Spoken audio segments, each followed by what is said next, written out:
Welcome back, Focus Learners. I am absolutely thrilled to have you here for today's explainer. We're going to dive into a seriously fascinating breakdown of how personal finance practically shapeshifts as your paycheck grows. Basically, we're going to treat income growth exactly like leveling up in a video game.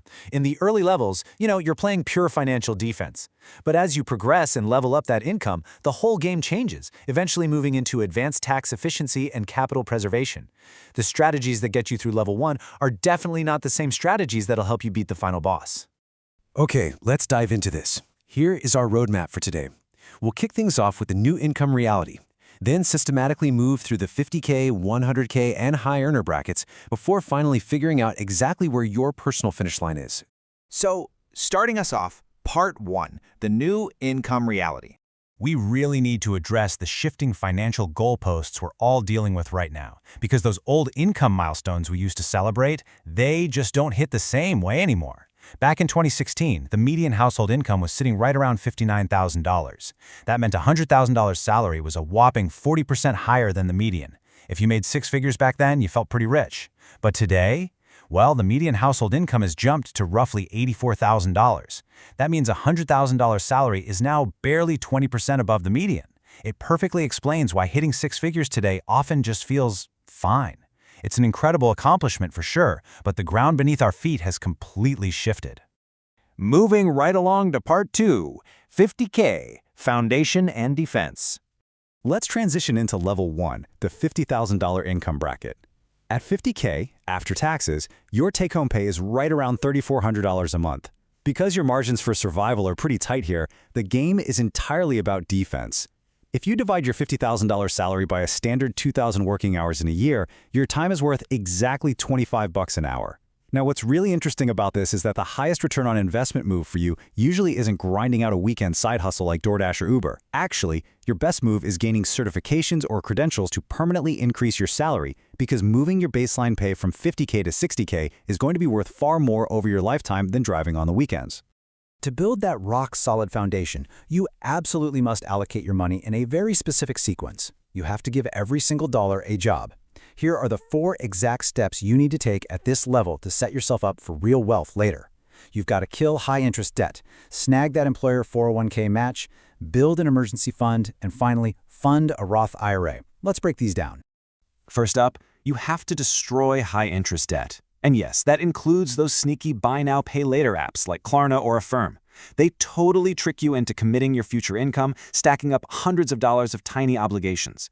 Plus, considering the average credit card balance is over $6,000, that's costing you over $100 a month in pure interest. You have to kill that debt first, because behaviorally, freeing up that monthly cash flow beats the math of investing every time. Once you've done that, grab your 401k match. It is literally a guaranteed 100% return on your money. Then, build a starter emergency fund of just 1 month of expenses, so about $3,400, and park it in a high-yield savings account. This stops the bleeding, ensuring a blown tire doesn't throw you right back into credit card debt. Step 4 is the Roth IRA, which is practically custom built for the 50K bracket. Because you're in a low tax bracket right now, the Roth IRA is your absolute best friend. You're making an incredible trade. You pay very low taxes on your income today, stash it in the Roth, and then watch those investments grow completely tax-free forever. To put that into perspective, just $200 a month starting at age 25 can snowball into over $700,000 by retirement, assuming historical market returns. It's wild. All right, Part 3, 100K, System Automation. Congratulations, you've leveled up to the six-figure mark. At this point, your basic survival problems are mostly solved, and the strategy drastically shifts to multiplying those fatter margins through system automation. This brings us to reverse budgeting. Instead of tracking every single penny, you automate your savings before you even see the money. So if you bring home $6,000 a month, aim for a 15% savings rate. That means you automatically funnel $900 directly into investments the exact moment you get paid, and you just live off the remaining $5,100. If you do this starting at age 30, that automated $900 a month can grow to over $2 million by age 65. And the best part? You never even have to stare at a traditional budget spreadsheet. The second massive move at the 100K level is utilizing a health savings account, or HSA. If you have a high-deductible health plan, this is arguably the ultimate financial hack. It gives you a triple tax benefit. Your contributions lower your taxable income today. The money grows tax-free, and withdrawals for qualified medical expenses are tax-free. But there's a totally brilliant loophole here. Let's look at how you exploit this loophole for massive compounding. You max out your HSA and invest the funds, but, and this is the absolute key, you pay your current medical bills out of your normal pocket with regular cash, and you save every single medical receipt. Why? Because there is literally no time limit on when you can reimburse yourself. If you invest that money for 30 years, and over those decades you rack up, say, $6,500 in out-of-pocket medical receipts, you can walk right up to your HSA 30 years later, hand yourself that stack of old receipts, and pull out $6,500 entirely tax-free, no questions asked. And your money was growing that whole time. Which brings us to part 4, high earners, tax efficiency. Now we've reached the final bracket, the high earners, making between $150,000 to $200,000 and beyond. At this level, your largest expense, it's no longer your rent or your car, it is taxes, with marginal brackets hitting 24 to 35% or more. The game is now entirely about tax efficiency, starting with the backdoor Roth IRA. If you make over $168,000, the government says, nope, you are no longer allowed to contribute directly to a Roth IRA. So, to bypass this dense financial hurdle, you simply contribute your money to a traditional IRA, which has no income limit, you don't invest it yet, and then you immediately convert it into a Roth IRA inside your brokerage account. Just a quick word of warning for our high earners, though, watch out for the pro rata rule. If you already have heavily invested funds sitting in a traditional IRA, this conversion gets super complicated. So definitely check your accounts first. And this brilliantly illustrates how the absolute highest earners supercharge their wealth, the mega backdoor Roth blueprint. A lot of big tech companies like Google, Meta, and Amazon offer this incredible perk. Here's how it works. You max out your standard 401k limit of $24,500. Then, your company allows you to make an additional after-tax contribution of up to $42,500. You then perform an in-plan conversion of that money straight into a Roth. That means you are potentially sheltering a staggering $67,000 a year in tax-advantaged accounts. It's just an absolute wealth-building machine.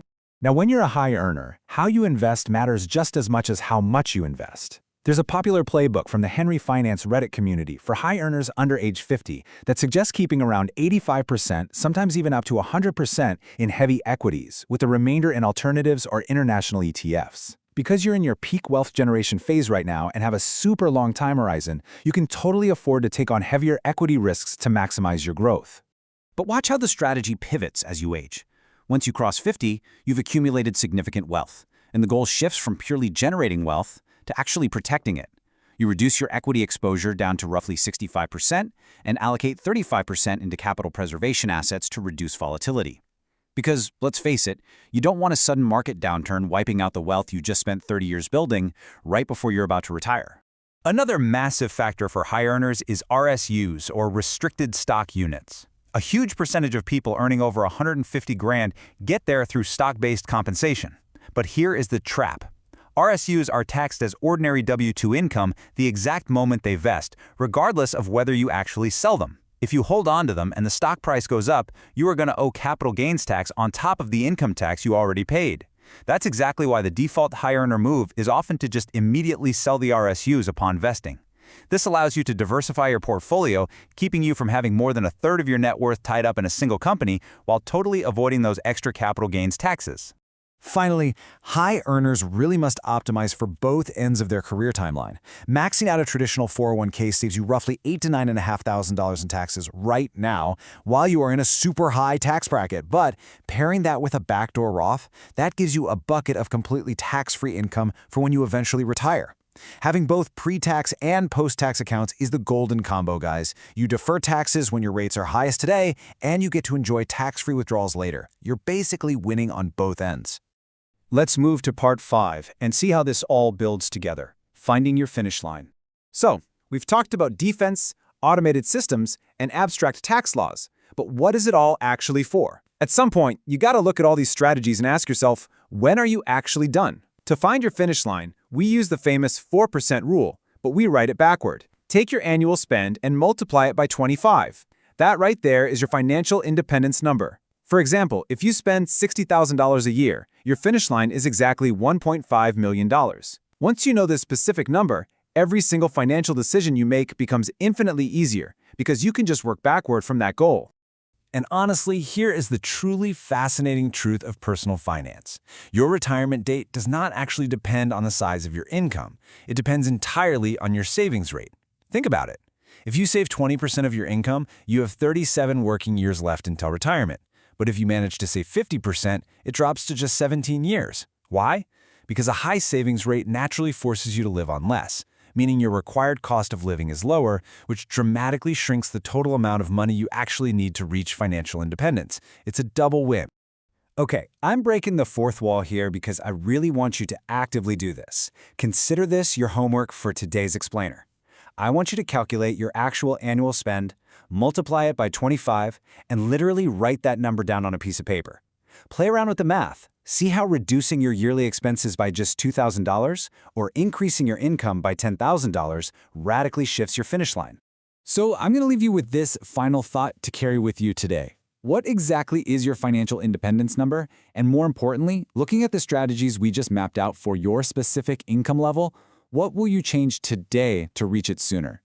Thank you so much for joining me to explore these structured financial strategies. I hope this roadmap leaves you fired up and fully prepared to tackle your very next financial level.